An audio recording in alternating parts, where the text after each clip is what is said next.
참예수 64장 예수 귀한 그 이름 찬양하고 주일 예배를 하나님께 드리겠습니다.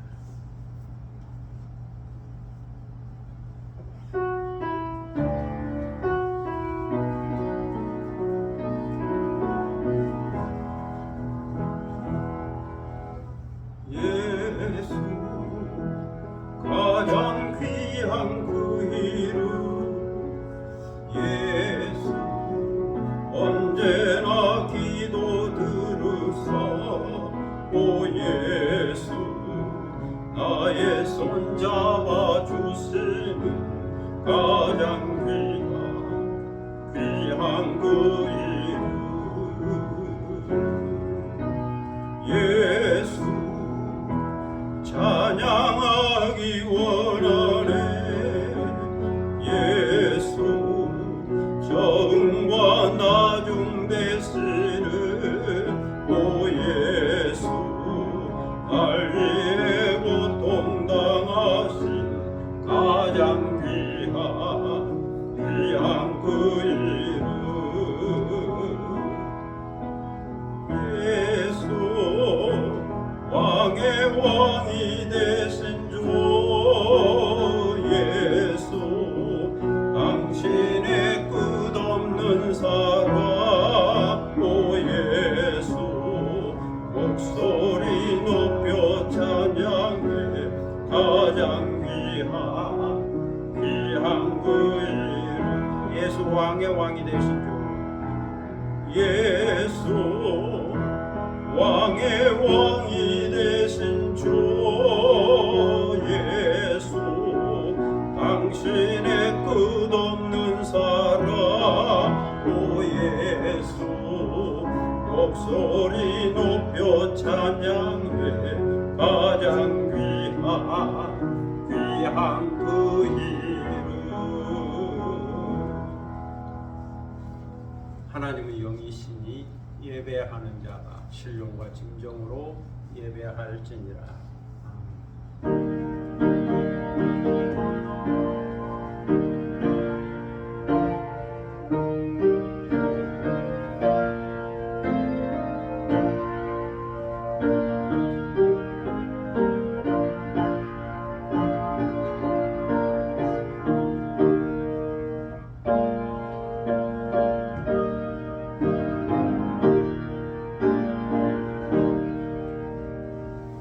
영원히 찬송을 받기에 합당하신 주 여호와 우리 아버지 하나님, 그 크신 능력과 사랑을 인하여 영광을 돌립니다. 죄와 사망에서 우리를 건지신 주 예수 그리스도의 구속의 은총을 길이길이 찬양하고 오늘도 우리와 함께 하시며 날마다 새롭게 하시는 성령의 교통하심을 인하여 찬송을 부릅니다. 성부, 성자, 성령께 세세 무궁토록 영광이 있을지어다. 아멘. 함께 일어서셔서 찬송가 73장 부르시겠습니다.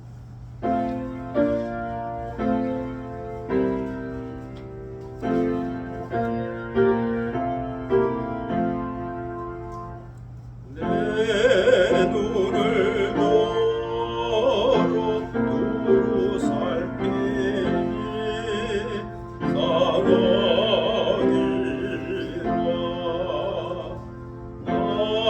돕는 곳 어디서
지켜주시니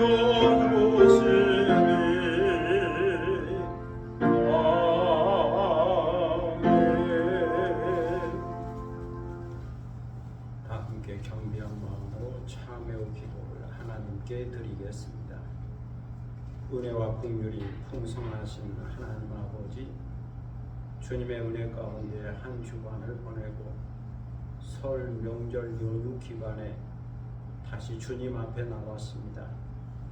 세상에는 여전히 지진과 전쟁과 기후 변화로 인한 자연재해가 있습니다. 사건, 사고가 많이 일어나고 있습니다.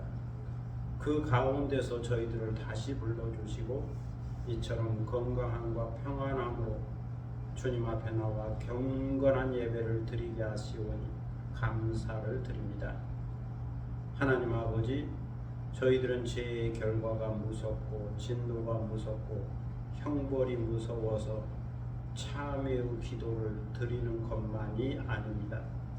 주님께서 오래 참아주셨고 오래 기다려 주셨으며 그 놀라운 사랑으로 은혜를 베풀어 주셨기에 여기에 대한 감사의 응답과 죄송스러운 마음으로 참회의 기도를 드립니다. 저희들은 주님의 용서를 받았으나 용서하며 살지 못했습니다. 주님의 사랑을 배웠으나 사랑 가운데 살지 못했습니다. 주님의 화평을 배웠으나 화평 가운데 살지 못했습니다. 주님의 진리를 배웠으나 진리 가운데 행하지 못했습니다. 성령의 감화를 받았지만 때로는 성령을 소멸시키기도 했고 성령을 근심하게도 했습니다. 때로 저희들은 하나님의 나라와 그 신령한 기업에 대한 약속을 받았음에도 불구하고 소망이 없는 자인 것처럼 절망 가운데 낙심 가운데 살았습니다. 합력하여 선을 이루시는 하나님의 깊은 섭리와 뜻 앞에서 감사하기보다는 당장 눈앞에 보이는 결과가 없다고 원망하고 불평하며 살았습니다. 세상적인 욕망과 탐심 때문에 불신앙적인 것을 선택하며 살았습니다. 하나님 아버지, 다른 사람의 눈에 있는 티끌을 보면서 내 눈에 들보를 보지 못했습니다. 그래서 다른 사람을 비판하고 비난하고 정죄하며 부정적인 말을 하며 살았고 나 자신에 대하여는 언제나 관용하며 살았습니다. 선한 일에는 게으르고 나태했으며 하나님의 거룩한 뜻 앞에서는 변명하기에 바빴습니다. 기도해야 할 시간에 기도하지 못했고 찬송을 불러야 할 시간에 찬송하지 못했습니다. 참고 견디어야 할 시간에 견디지 못함으로 덕을 이루지 못했고 세상의 무거운 짐을 주님의 십자가 앞에 내려놓고 쉼과 자유를 누리지 못했습니다. 형통한 날에 기뻐하지 못했고 공고한 날에 깊이 생각하고 성찰하지 못했습니다. 주님이 거룩하신 것처럼 거룩하지 못했고 하나님 앞에서 정직하게 진실하게 경건하게 살지 못했습니다. 이 시간 이 모든 죄와 허물을 자백하고 회개하오니 저희들을 용서하여 주시고 주님의 보혈로 깨끗하게 속량하여 주옵소서. 주의 정직한 영으로 저희들을 새롭게 하여 주시고 자원하는 심령을 회복시켜 주옵소서. 지금은 주님과 나만이 하는 죄들을 생각하며 묵묵히 참회의 기도를 계속합니다.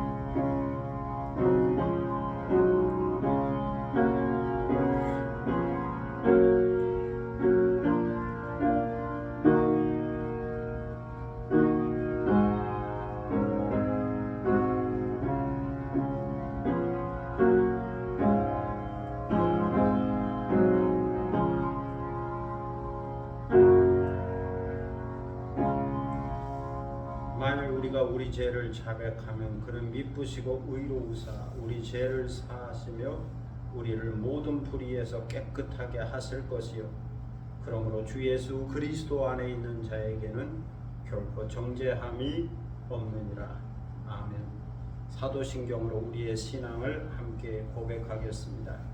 전능하사 천지를 만드신 하나님 아버지를 내가 믿사오며 그 외아들 우리 주 예수 그리스도를 믿사오니 이는 성령으로 잉태하사 동정녀 마리아에게 나시고 본디오 빌라도에게 고난을 받으사 십자가에 못 박혀 죽으시고 장사한 지 사흘 만에 죽은 자 가운데서 다시 살아나시며 하늘에 오르사 전능하신 하나님 우편에 앉아 계시다가 저리로서 산자와 죽은 자를 심판하러 오시리라. 성령을 믿사오며 거룩한 공예와 성도가 서로 교통하는 것과 죄를 사하여 주시는 것과 몸이 다시 사는 것과 영원히 사는 것을 믿사옵나이다. 아멘. 자리에 앉으시겠습니다. 성시교독 41번 성시교독 41번 시편 97편 말씀을 함께 교독하도록 하겠습니다. 성시교독 41번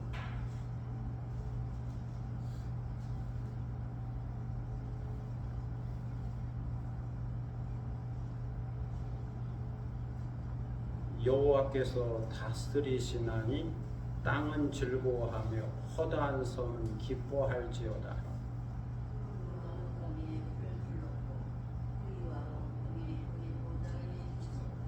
불이 그의 앞에서 나와 사방의 대적들을 불사르시는도다.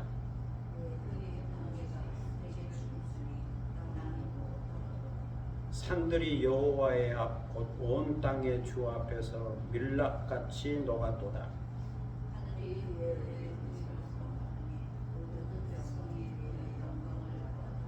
조각한 신상을 섬기며 허무한 것으로 자랑하는 자는 다 수치를 당할 것이라. 너희 신들아 여호와께 경배할지어다.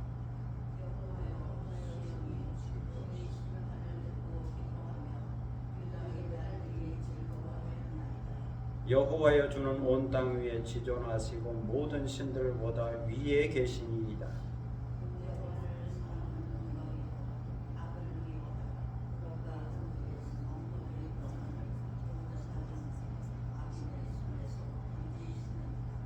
의인을 위하여 빛을 뿌리고 마음이 정직한 자를 위하여 기쁨을 뿌리시는도다.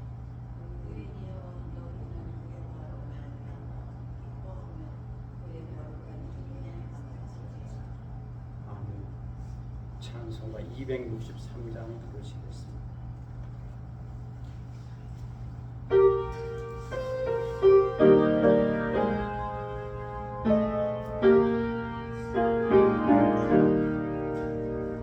이 세상 험하고 비록 약하고 늙기도 힘쓰며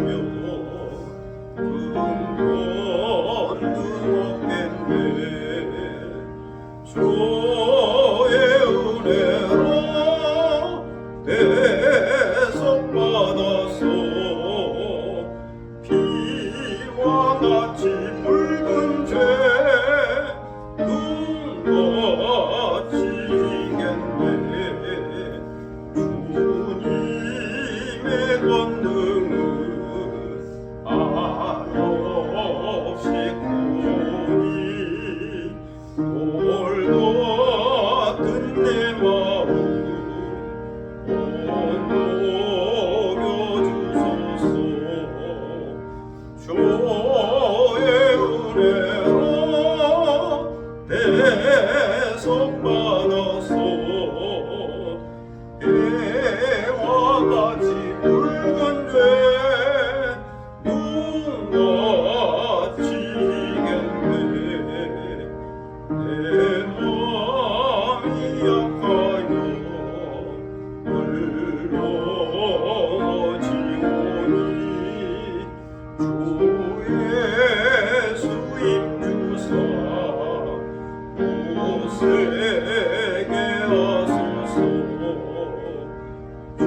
주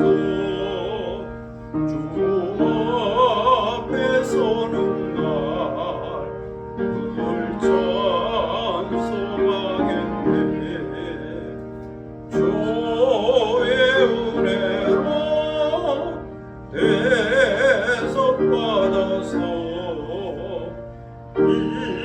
이와 같이 붉은 죄 눈과 지겠네.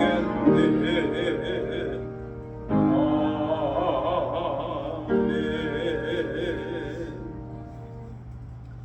이 시간은 다 함께 기도하는 시간입니다. 오늘 예배를 위하여 기도할 수 있기를 바랍니다. 경건한 마음으로 예배드리고 성령의 임재와 성령의 충만과 권능을 받는 시간 되기를 위하여 말씀을 듣고 은혜 받고 깨닫고 말씀을 따라가는 삶을 살기 위하여 기도할 수 있기를 바랍니다. 교회와 나라 민족과 선교를 위해서 중보 기도하시고 또 개인적인 기도 제목이 있을 겁니다. 가정과 자녀들과 일터와 상업과 기업과 새로운 계획과 목표와 비전을 얻고 하나님에 대해 하나님의 방법으로 이루어지고 응답되어지고 성취되는 역사가 있기를 위하여 기도하겠습니다. 자기 목소리가 자기 귀에 들릴 정도로 조용히 소리내어 함께 기도하겠습니다. 아브라함과 이삭과 목사의 정말씀과 은혜를 감사합니다. 지난 일주일 동안 동안 정착하시고 설령일을 맞이하여 거룩한 주일 다시 충만한 마음으로 엎드려 경배하며 예배드리게 하시고 감사합니다. 이 시간 마음과 뜻과 정성과 거룩한 산세사를 드리며 영적 예배를 드립니다. 성령님 임재하여 주셔서 성령의 충만함과 성령의 권능과 은사를 받게 하시고 성령의 열매를 맺는 저희들이 되게 하시고 우리 주님 예수 그리스도를 닮아갈 수 있는 본받을 수 있는 저희가 되게 하여 주옵소서. 그 성심을 받아하여 주옵소서. 아니다 나를 나의 십자가를 지고 주님을 따를 수 있게 하시고 구원과 겸손과 사랑과 용서와 인내와 절제와 기쁨과 평안과 감사를 배울 수 있는 성숙한 마음과 인격을 허락하여 주옵소서. 말씀을 통하여 은혜를 받게 하시고 말씀을 통하여 감동을 받게 하시고 말씀을 통하여 깨달음을 얻게 하여 주시고 오늘 이 시대에 우리가 어떻게 살아가야 할지 어떤 신앙생활을 하며 살아야 할지를 가르쳐 주시고 교훈하여 주시기를 기도드립니다. 오늘도 이 교회 가운데 함께하여 주시고 반석 위에 세우고 운명의 원사가 이기지 못하며 천국의 열쇠를 간직하며 진리의 기도가 되게 하시고 순수한 복음이 전파되며 복음을 듣는 자마다 주께로 나아오고 구원을 얻게 하여 주옵소서. 주님의 이루가 있는 교회 되게 하시고 주님의 이루를 전하는 교회가 되도록 인도하여 주시고 주의 말씀을 따라 말씀의 힘과 능력이 있어서 흥망하는 교회가 되도록 인도하여 주옵소서. 나라 민족 가운데도 함께 하시고 주께서 다스려 주시고 정의가 강같이 일어나서 평안을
평안이 있게 하시고 건강을 있게 하시고 자유함 있게 하시고 믿음의 명문과를 이루게 하시고 복의 근원이 되게 하시고 축복과 기만을 가지고 되도록 인도하여 주옵소서. 주어진 일도와 상과 기업과 하는 모든 일마다 잘되고 형통하게 하시고 때로 하나님께서 사람을 붙여주시고 환경과 기회와 여건을 붙여주시고 물질을 붙여주셔서 이 땅을 살아가는 데 있어서 넉넉하고 풍요롭게 하시고 또 목적이 이끌어가는 삶, 성교적 사명을 감당하게 하시고 선한 영향력을 행사할 수 있도록 인도하여 주시고 꿈과 비전을 통하여 지경을 넓혀주시고 또 담을 뛰어넘는 환상이 이끌어가는 삶이 되도록 인도하여 주옵소서.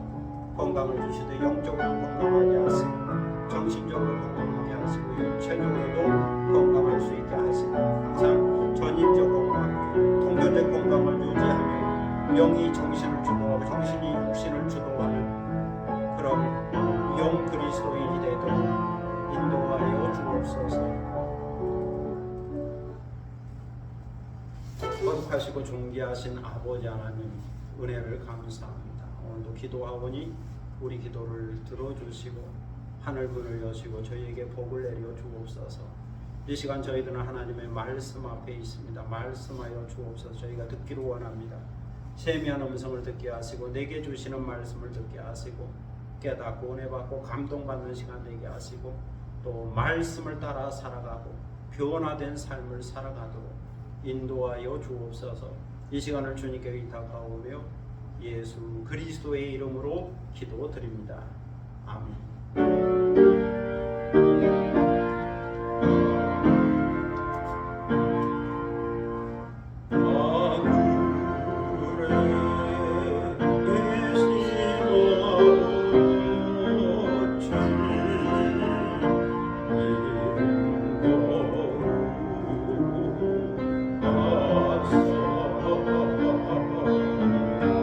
주님 나라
하나님 말씀은 고린도후서 3장 1절로 11절.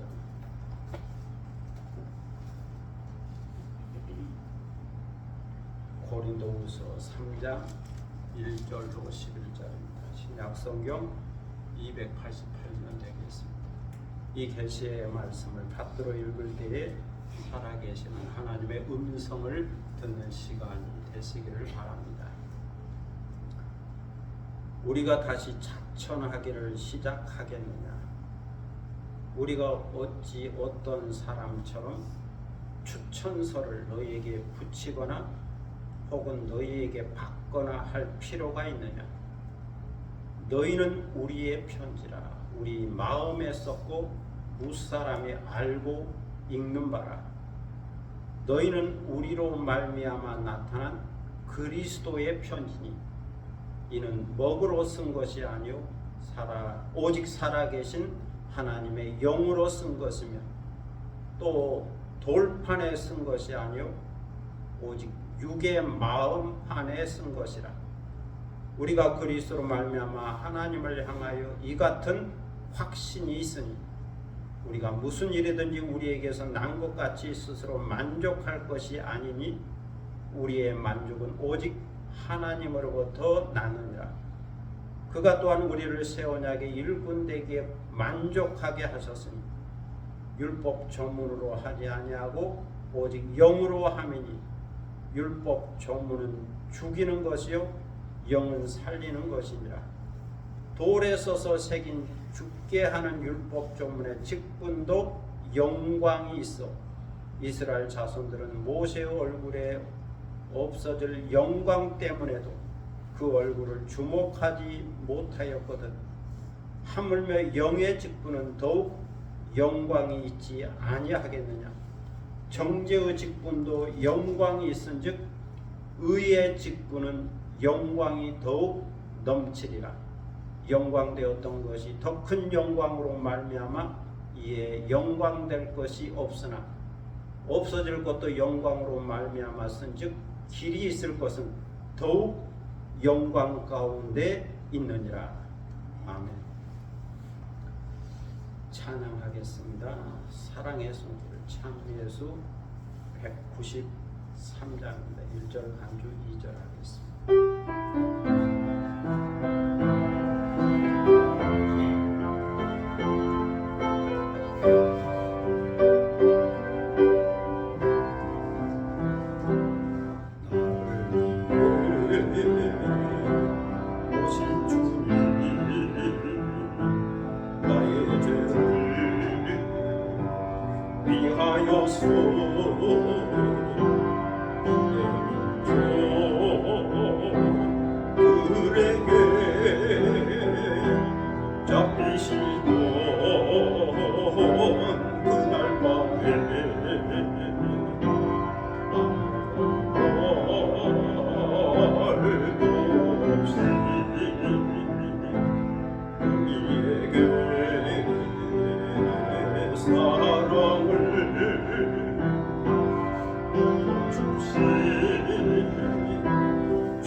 거절할 수 없어 외면할 수 없어 주님의 그 손을 잡았었네. 주님의 사랑에 뜨거운 눈물을 흘리고 영원하더네.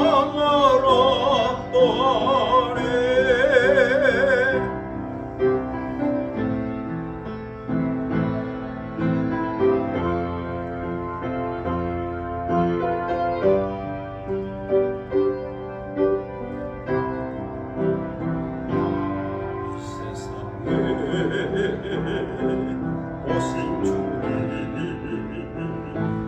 나의 죄를 위하여서 높아병조 장막벌에 질리시고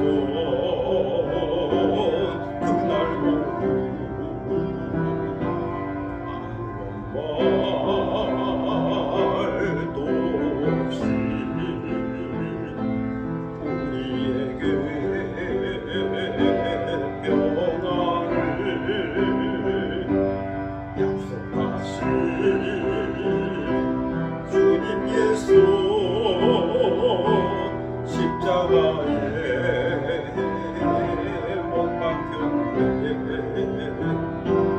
그러나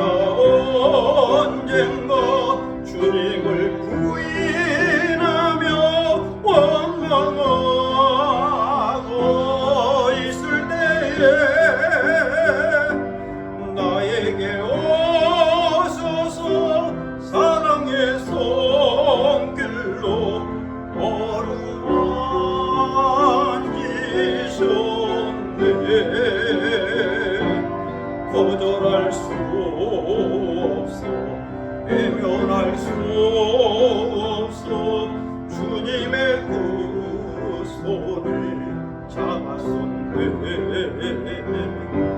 주님의 사랑에 뜨거운 눈물을 흘리고야 말았다네.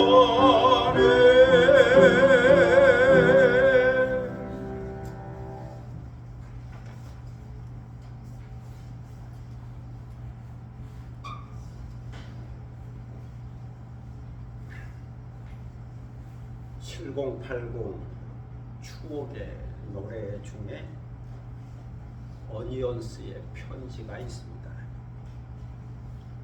말없이 건네주고 달아난 차가운 손, 가슴속 울려주는 눈물 젖은 편지, 하얀 종이 위에 곱게 써내려간 너의 진실 알아내곤 난 그만 울어버렸네. 멍뚫린 내 가슴에 서러움이 물들면 떠나버린 너에게 사랑 노래를 보낸다. 말없이 건네주고 달아난 차가운 손, 가슴속 울려주는 눈물 젖은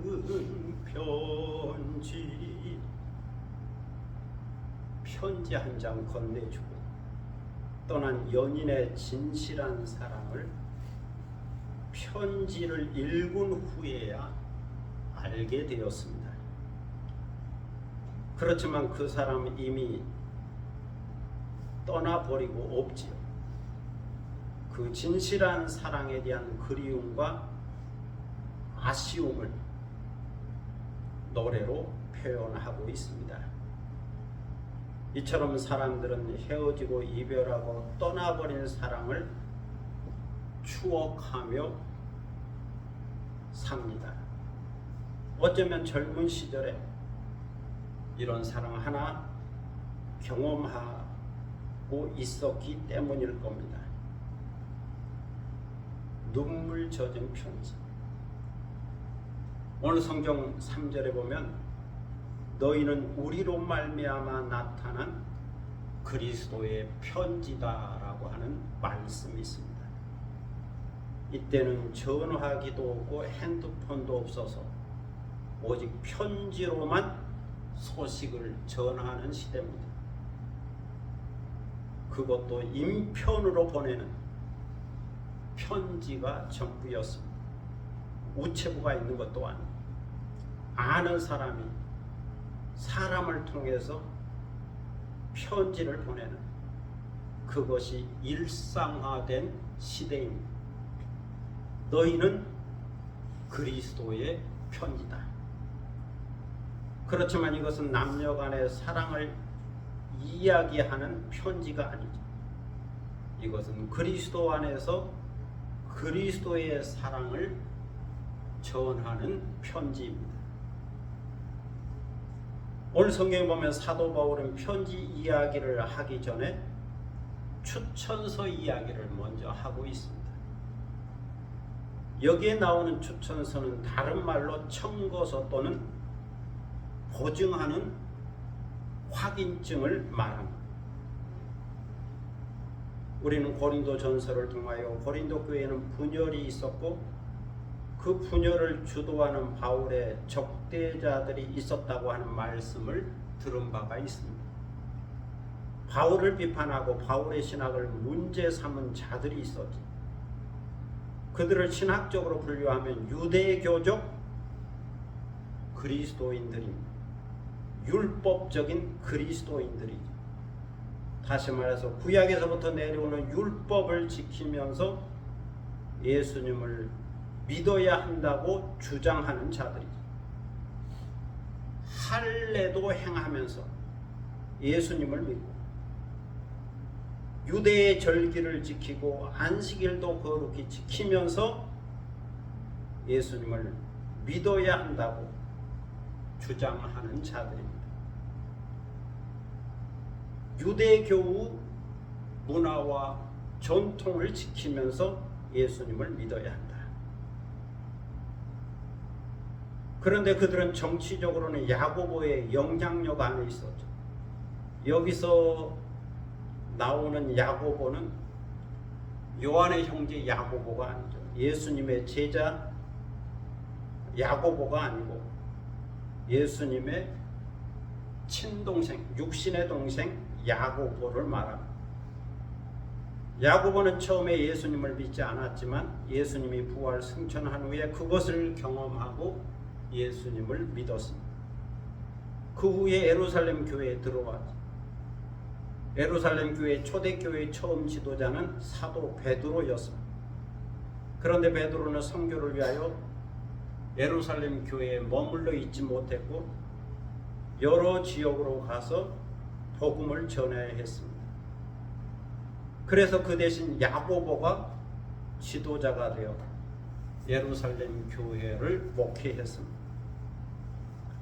사도행전 15장에 보면 최초로 예루살렘 교회에서 총회가 열리는데 그때의 의장, 다시 말해서 총회장이 야고보였습니다. 그만큼 야고보는 영향력이 커졌죠. 그 처음 총회의 주제가 이방인들이 예수님을 믿을 때에 모세의 율법을 지키고 할례를 받고 유대의 전통을 지켜야 되느냐 말아야 되느냐, 이것이 주제였습니다. 모세의 율법을 따라 할례를 받아야 하느냐 말아야 되느냐, 유대의 전통과 절기를 지켜야 되느냐 안 지켜도 되느냐, 이것이 문제의 핵심이었죠. 주제의 핵심이었죠. 사도 바울을 중심으로 하는 이방인 선교사들, 유대인이 아닌 다른 사람들을 선교하는 이방인 선교사들은 그 당시 헬라인이나 로마인들, 그들에게 가서 복음을 전하는 이방인 선교사들은 그리스도인은 율법에서 자유하기 때문에 할례 없이도 예수님을 믿고 구원 얻는다고 주장했습니다. 유대의 전통을 지키지 않아도 괜찮다, 할례를 받지 않아도 괜찮다. 그들은 율법으로부터 자유를 얻었기 때문에 예수님만 믿고 섬기면 된다, 예수님을 믿으면 구원 얻는다, 이렇게 주장했습니다. 그러나 율법을 중요하게 여기는 유대계족 그리스도인들은 여기에 반대했죠. 이방인들도 예수님을 믿고 구원받으려면 할례를 받아야 하고 모세의 율법도 지켜야 하고 유대의 전통도 지켜야 한다라고 주장했습니다. 그러다 보니 이 두 의견이 갈등을 일으키게 되었고, 그때 타협안을 내놓고 유대계족 그리스도인들을 설득한 사람이 야고보였습니다. 그 후에 유대계족 율법적 그리스도인들이 예루살렘 교회의 총회장 야고보가 만들어준 청거서 또는 추천서를 가지고 다니면서 바울이 세운 교회에 찾아가 분란을 일으켰습니다. 그 중에 한 부류가 고린도 교회에 와서 문제를 일으켰죠. 그들은 바울의 사도성에 대하여 문제를 삼고 바울을 비판했습니다. 첫째로 그들은 바울이 역사적 예수를 만난 적이 없다라고 비판했죠. 다시 말해서 예수님의 공생의 기간 동안 예수님의 부르심을 받은 12제자가 아니라는 것. 예수님으로부터 직접 말씀을 듣고 가르침을 받은 적이 없다. 예수님으로부터 3년 동안 제자 훈련을 받은 적이 없다. 그래서 바울은 사도가 아니라고 주장했습니다. 둘째로 그들은 바울이 직업을 갖고 있었고 생활비를 스스로 해결했다고 비판했습니다. 그 이유는 바울이 예루살렘 교회의 추천을 받지 못했고, 특히 야고보의 추천을 받지 못했고, 사도가 아니기 때문이라는 거예요. 그런 이유로 교회에서 생활비 또는 선교비를 받지 못했다는 것. 그런 상황이다 보니 바울은 어쩔 수 없이 직업을 가져야 했고 생활비를 벌어가면서 선교 여행을 하게 되었죠. 고린도에서는 천막 만드는 일을, 텐트 만드는 일을 통해서 생활비를 벌어가면서 선교를 했습니다. 그것을 증거로 들어서 바울은 사도가 아니기 때문에 일하면서 복음을 전할 수밖에 없었다. 그렇게 비판을 했습니다. 셋째로 그들은 바울이 능력 체험이 없고 성령 체험이 없다라고 비판했습니다. 예수님의 제자들은 예수님으로부터 직접 능력과 권세를 받은 후에 파송을 받아. 그래서 그들은 귀신을 쫓아내고 치유의 능력을 행했습니다. 그리고 오순절 마가의 다락방에 성령이 임할 때에 거기에 모인 무리들이 모두 다 성령의 충만함을 받았습니다. 그런데 바울은 그 자리에 없었다는 것. 과연 그가 성령 체험이 있는지, 은사가 있는지 의심스럽다는 거죠. 그래서 바울은 고린도전서 12장, 13장, 14장에서 신령한 은사에 관하여 자세히 설명하면서 자기 간증을 했죠. 나도 성령을 받았고 은사를 체험했다. 나도 방언할 줄 알고 나에게도 성령이 능력이 나타나고 있다. 그런데 은사 중에 은사는 사랑의 은사고 나는 사랑의 은사를 더 중요하게 생각한다. 그래서 나는 이처럼 교회를 사랑한다. 이렇게 간증하기도 했습니다. 넷째로 그들은 바울이 추천서가 없다고 비판했습니다.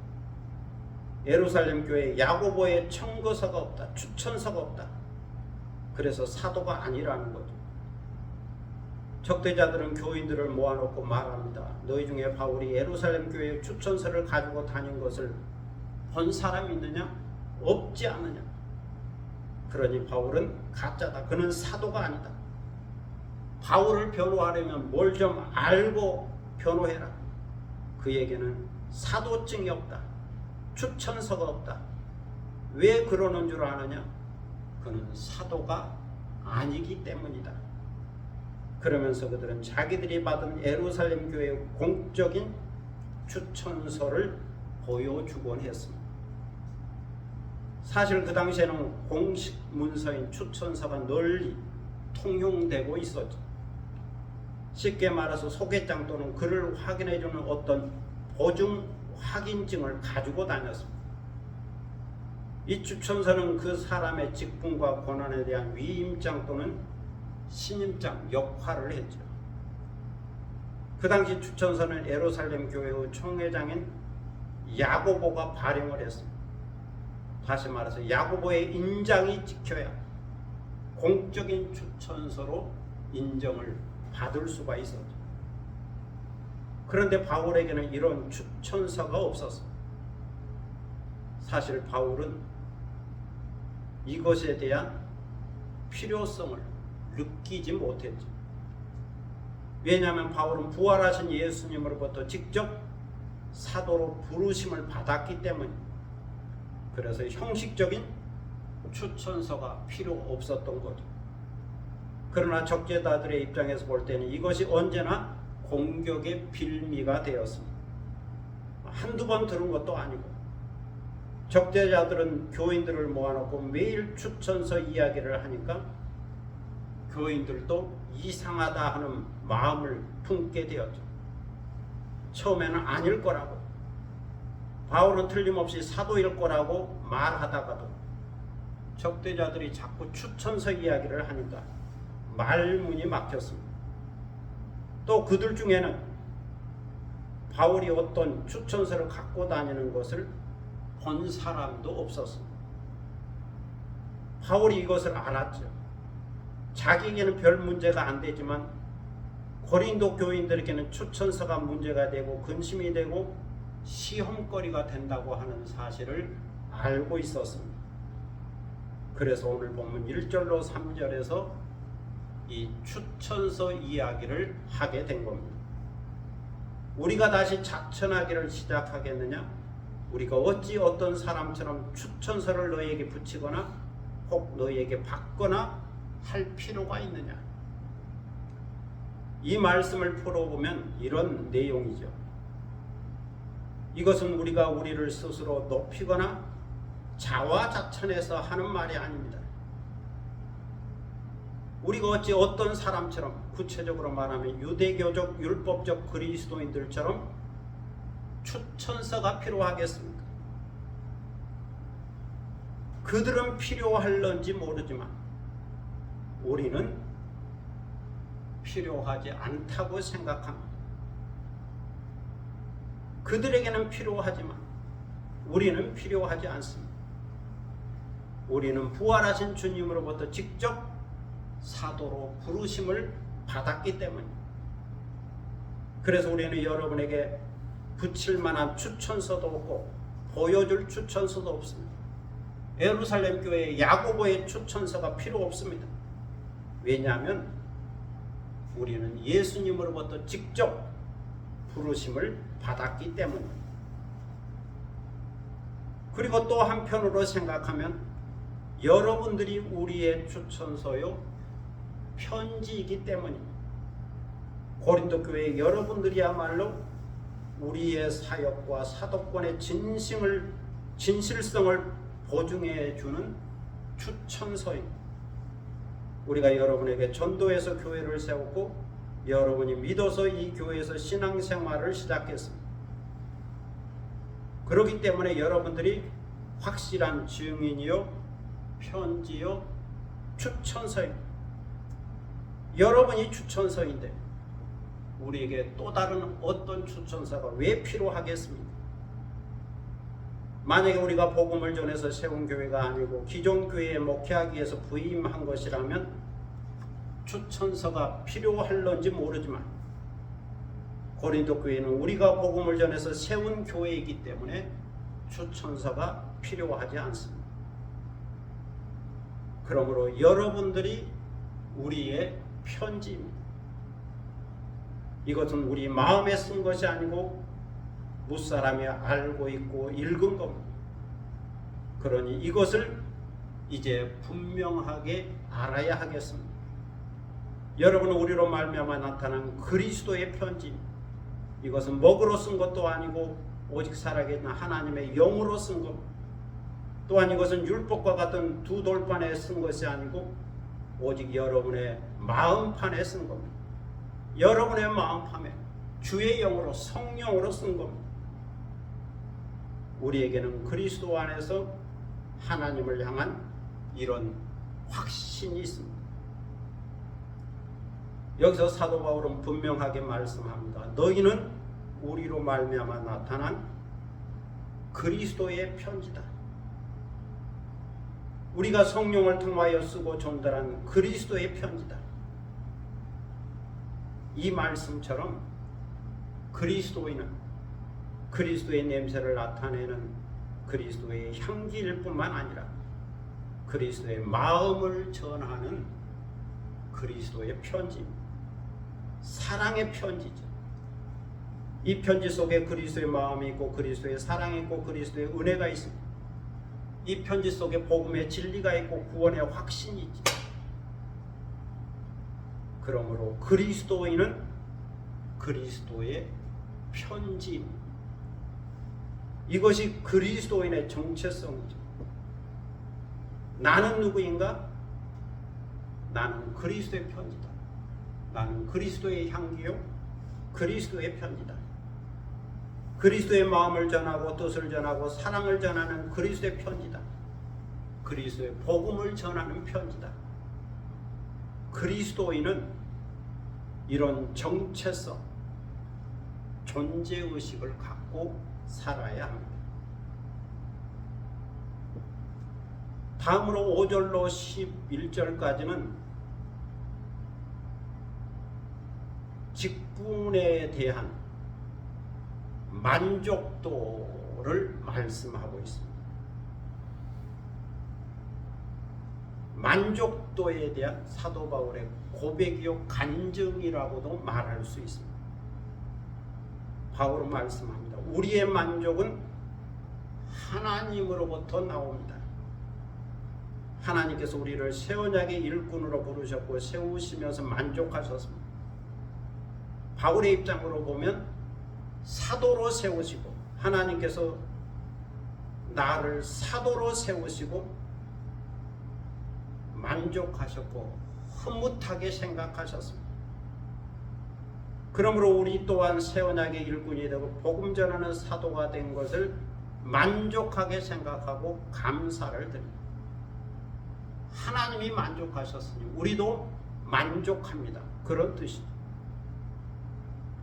세상이 주는 만족은 물질적인 것이고 소유적인 거죠. 명예적인 것이고 권력적인 것이죠. 이러한 만족은 잠깐 있다가 사라지는 것. 잠깐 소유한 것 같은데 잠깐 간직하고 있는 건데 금방 사라지는 것. 그래서 세상의 만족은 한계가 있습니다. 부족함이 있습니다.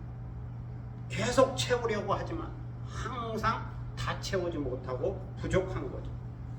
왜냐하면 세상의 만족은 영원하지 않기 때문입니다. 잠깐 간직할 수 있으나 그것은 영원하지 않다. 그래서 항상 부족함을 느끼게 되는 겁니다. 그래서 그 부족함을 채우려고 예를 쓰는 거죠. 그런데 신앙적인 만족은 하나님께서 주신 것이기 때문에 영원한 거죠. 하나님이 주신 만족은 꽉 채워진 거기 때문에 부족함이 없는 겁니다. 그래서 바울은 5절에서 말씀합니다. 우리의 만족은 오직 하나님으로부터 나느니라. 하나님이 주신 만족은 영원한 것이다. 우리는 그리스도 안에서 하나님의 은혜로 믿음으로 구원을 얻었습니다. 여기에 대한 응답이 감사와 찬양과 기쁨과 자유요 만족입니다. 그런데 여기에 더하여 이제는 은사까지 주셨습니다. 직분까지 주셨습니다. 주님을 섬기고 교회를 섬기고 사명을 감당하라고 은사와 직분을 주신 거죠. 하나님의 위대한 구원의 역사에 참여하도록 기회를 주신 거죠. 은사와 직분을 주신 겁니다.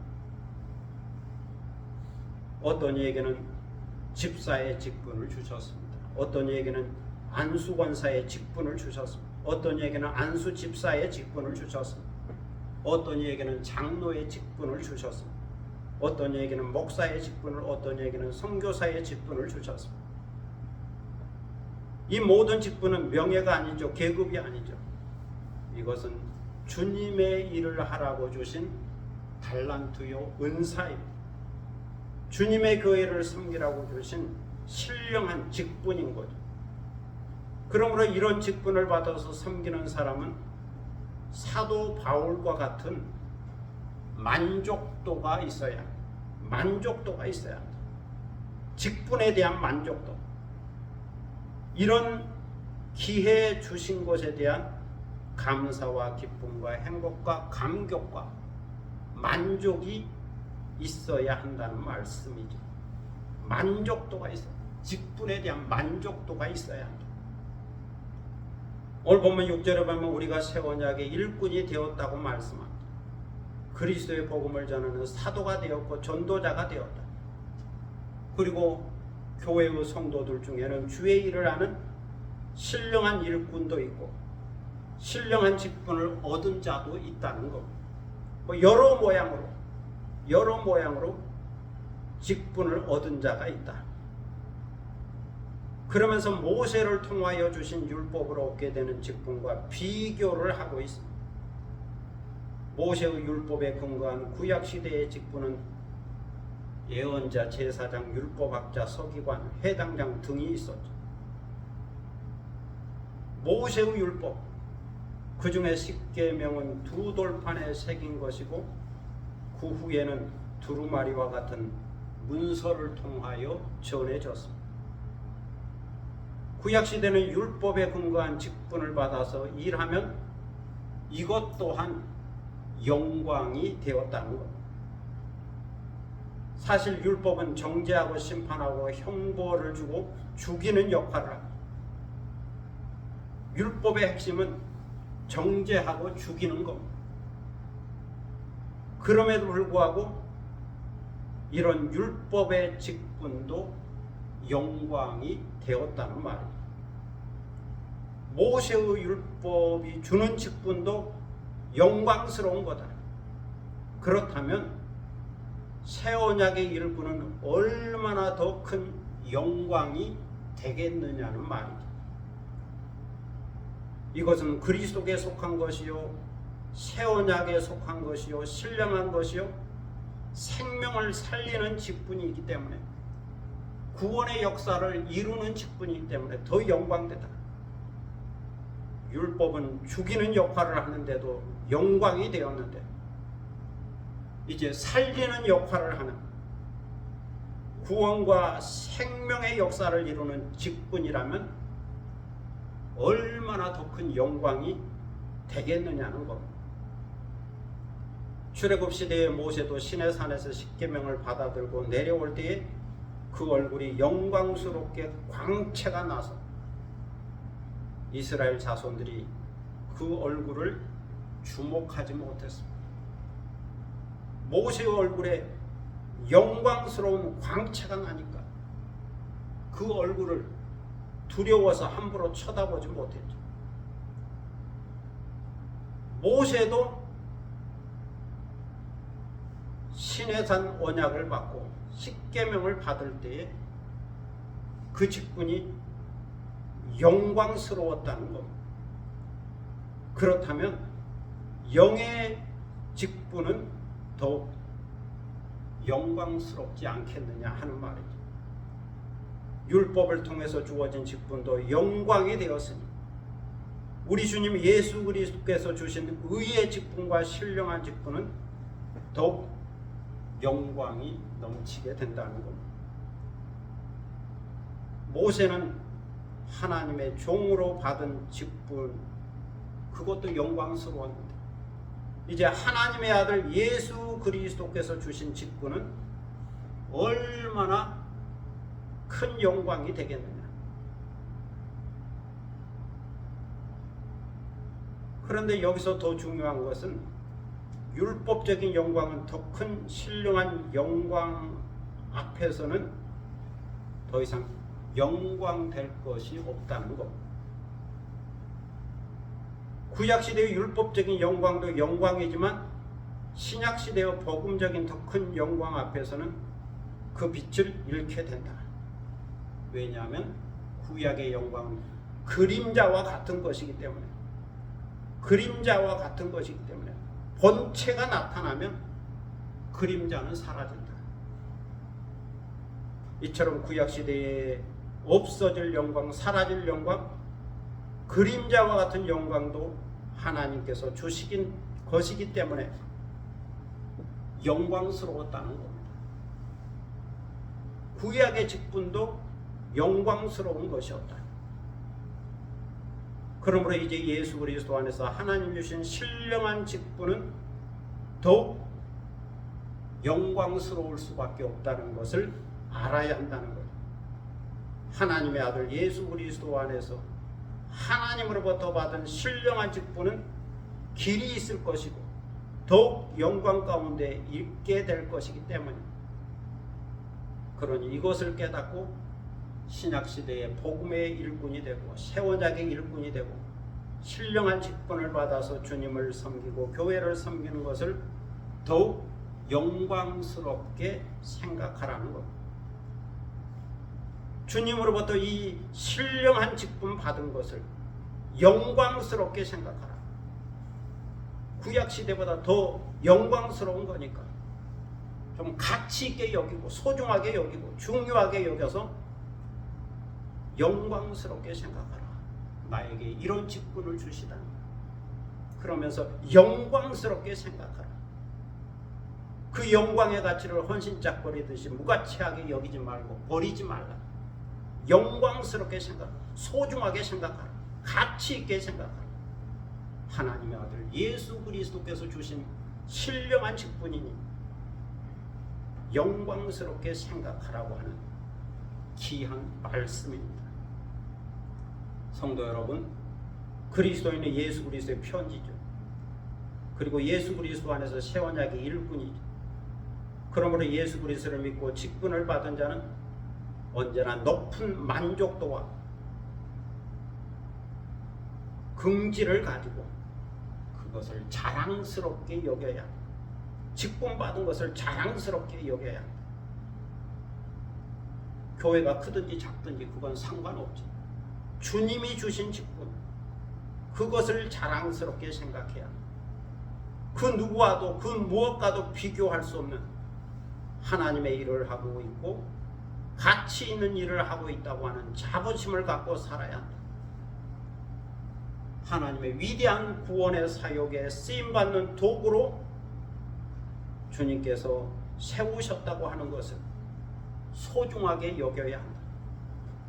그래서 부러울 것이 없는 자로, 충분히 행복한 자로, 높은 자존감을 갖고 영광스럽게 생각하면서 주님이 맡기신 일을 감당해야 한다 말씀하고 있습니다. 오늘도 이렇게 깨닫고 주님께서 주신 은사와 직분과 사명으로 인하여 만족하고 감사하고 영광스럽게 생각하면서 충분히 행복한 그리스도의 사랑의 편지로 살아가는 복된 삶이 되시기를 축복합니다. 기도하겠습니다. 너희는 그리스도의 편지다. 사도 바울이 자기를 변호하는 중에, 추천서 이야기를 하는 중에 주신 말씀입니다. 너희가 추천서요, 너희가 편지다. 그래서 우리는 다른 추천서가 필요 없다. 사도 바울이 이렇게 말씀하는 중에 그리스도인의 정체성을 이야기하고 있습니다. 그리스도인은 그리스도의 향기요, 그리스도의 편지다. 그리스도의 마음을 전하고 그리스도의 사랑을 전하고 그리스도의 뜻을 전하는 편지다. 항상 이 편지 의식을 갖고 살아가는 저희들이 되게 하여 주시고, 또 직분에 대하여, 신령한 직분에 대하여 말씀하고 있사오니 이 신령한 직분 받은 것에 대하여, 새 언약의 일꾼 된 것에 대하여 감사하고 수준 높은 만족도를 갖고 살아갈 수 있는, 예수 믿어 구원 얻은 것도 감사한데 복음 전하라고 직분 주신 것 더욱 감사하다.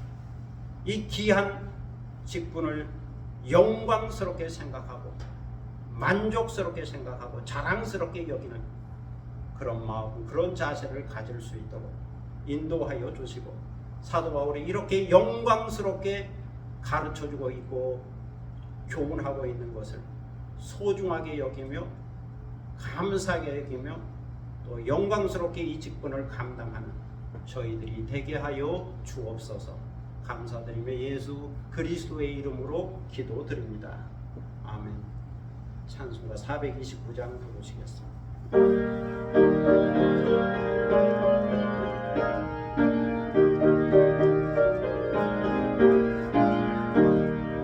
세상 모든 불만을 흔들어 약한 마음 낙심하게 될 때에 내려주신 주의 복을 세워라.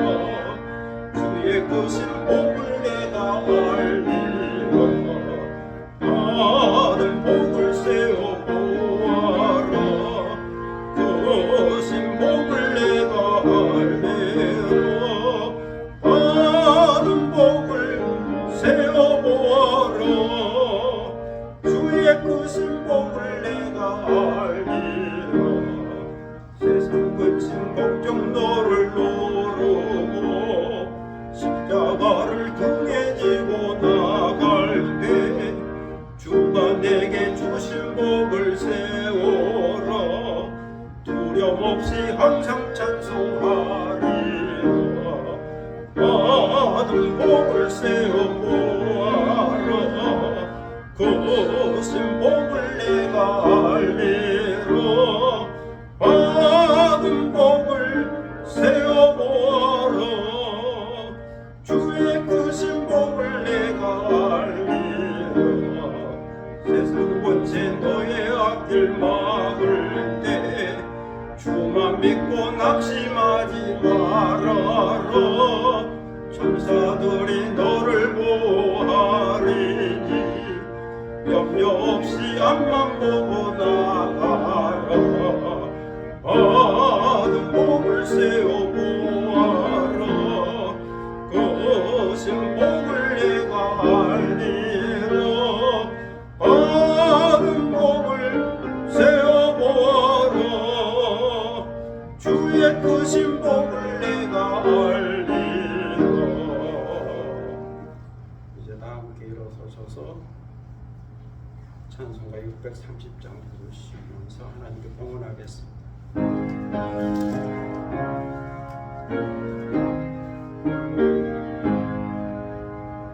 진리와 생명 되신 주, 이 몸을 바치옵니다. 믿음과 소망 사랑에 한마음 내게 하소서.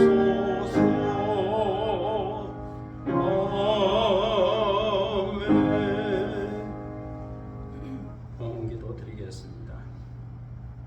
만복의 근원 되시는 아버지 하나님, 은혜를 감사합니다. 복 주심하고 약속한 귀한 성의를 맞이하여 주님 앞에 나와 경배를 드립니다. 예배 드릴 때에 귀한 예물을 정성껏 준비하였다가 드립니다. 주일원금을 드리고 감사원금을 드리고 11조금을 드리고 기타 원금을 드립니다. 우리 마음의 뜻과 정성을 모아서 주님을 향한 사랑과 헌신과 충성을 모아서 또 우리 마음속에 있는 기도 제목을 모아서 주께 드립니다. 주여, 우리의 예물을 받으시고 흠양하시며 하나님 앞에 올려진 향기로운 예물이 되게 하시고 오늘 드린 예배를 더욱더 가치 있게 하고 의미 있게 하는 예물이 되게 하여 주옵소서.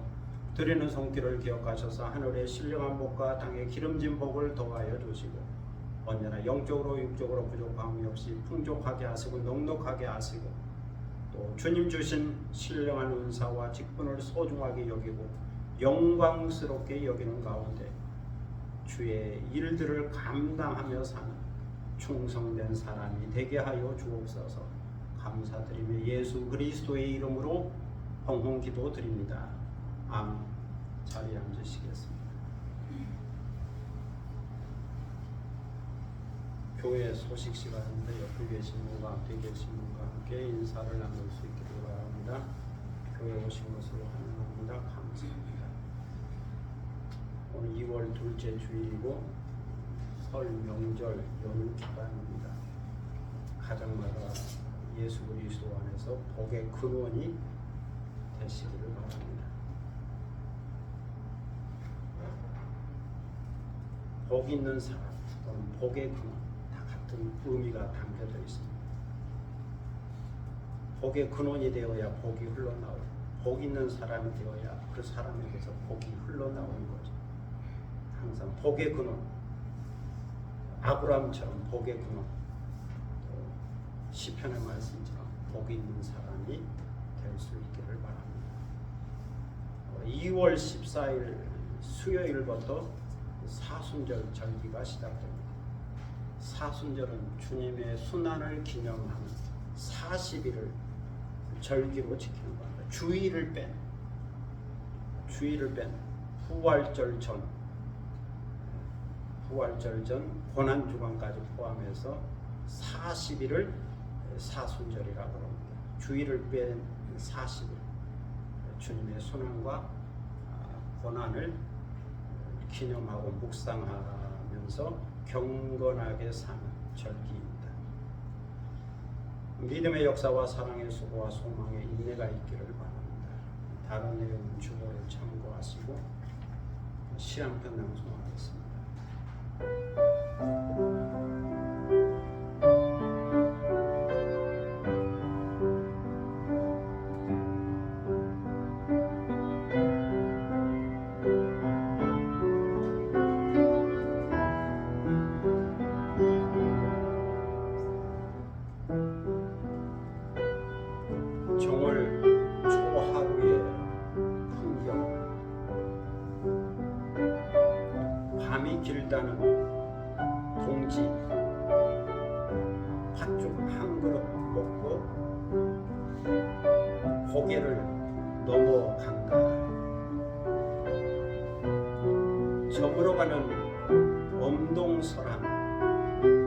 섣달 그 몸 앞에 서서 지나온 발자국을 추억한다.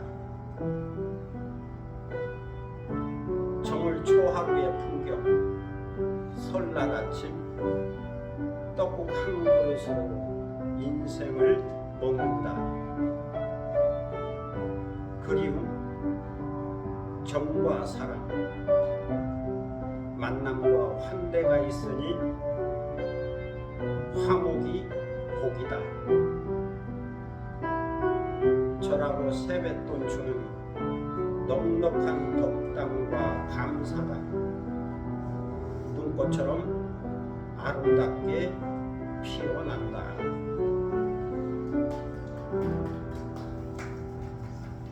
우리 가정의 정월 초하루 설날의 풍경이 이루어졌으면 좋겠습니다. 이제 다 함께 일어서셔서 파송의 노래 부르겠습니다. 찬미에서 268장.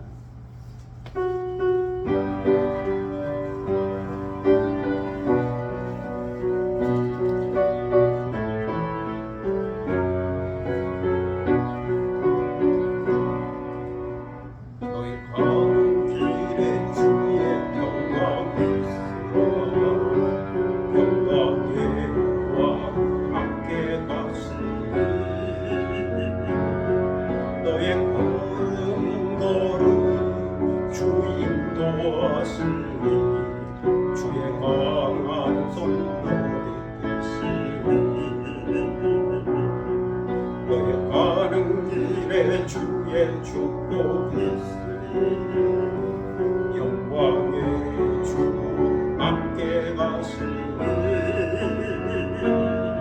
내가 밟는 모든 땅 주님 다스리니 나는 주의 길 예비케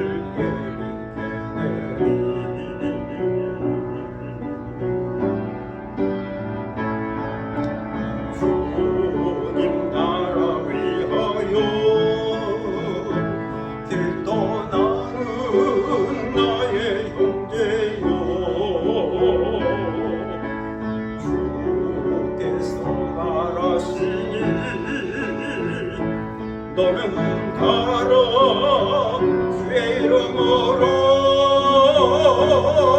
거칠은 광야 위에 꽃은 피어나고 세상은 내 안에서 주님의 영광 보이라 강하고 담대하라 세상 이기신 주 늘 함께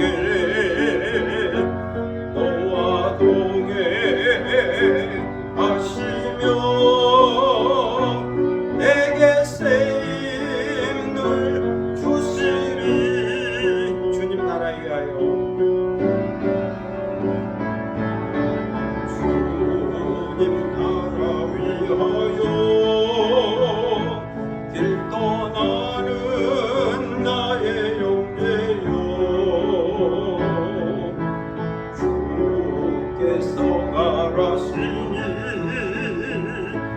너는 가라 주의 이름으로 거칠은 광야 위에 꽃은 피어나고 세상은 내 안에서 주님의 영광 보이라 강하고 담대하라 세상 이기신 주 늘 함께 너와 동행하시며 내게 세임 늘 주시리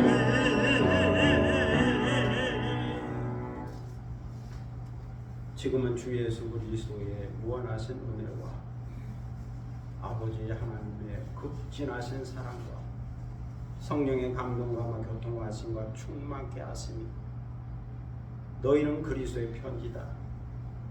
편지라고 하는 정체의식을 갖고 편지로서 그리스도의 사랑을 전하고 그리스도의 은혜를 전하는 자로 신령한 복음의 일꾼이 되었으니 그 직분을 소중하게 여기고 가치 있게 여기고 영광스럽게 여기며 긍지를 갖고 승리하기 원하는 사랑하는 모든 믿음의 권속들 머리 위에와 그리고 이 교회 위에 지금부터 영원토록 함께 하시기를 간절히 축원하옵나이다. 아멘.